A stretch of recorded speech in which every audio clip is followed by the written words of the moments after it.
Hi hello नमस्कार. आज माझी सकाळची सुरुवात झाली बदामापासून आणि पोरांना मी पीठ संपल्यामुळं वरण भात केला आणि त्यांना खाऊ घातलं. त्यानंतर वल्लभची तब्येत बरी नव्हती, त्यामुळे त्याला मला हॉस्पिटलला घेऊन जायचं होतं. 2 दिवसापासून कंटिन्यू आली आहे. रात्री 4 पासून थोडंसं जास्त तापला होता आणि त्याला 4 वाजता त्याला गोसिन नावाचं औषध दिलं घरचं.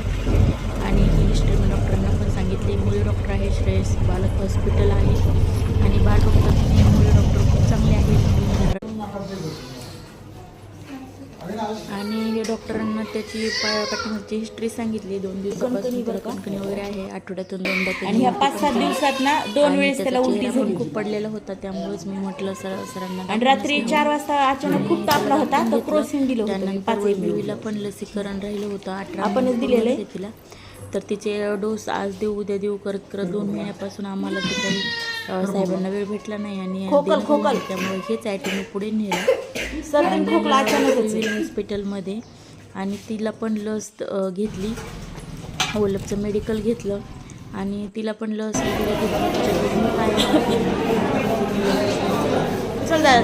त्यामुळं वडगाव खूप त्रास होत होता. त्यानंतर मी घरी आले, माझ्यासाठी ताक बनवलं. मस्त मी थंडगार ताक पिलं आणि पोरांना पोहे बनवले पीठ नसल्यामुळे. आणि पोरांना खाऊ घातलं कारण मला त्यांना औषधं द्यायची होती. मग नंतर वल्लभला औषध दिलं, वैभवीला पण औषध दिलं, खाऊ घातलं आणि त्यांना झोपी घातलं.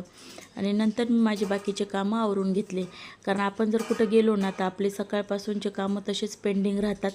आणि कपडे भांडे बाकीचं माझं सगळे कामं तसेच राहिलेले होते.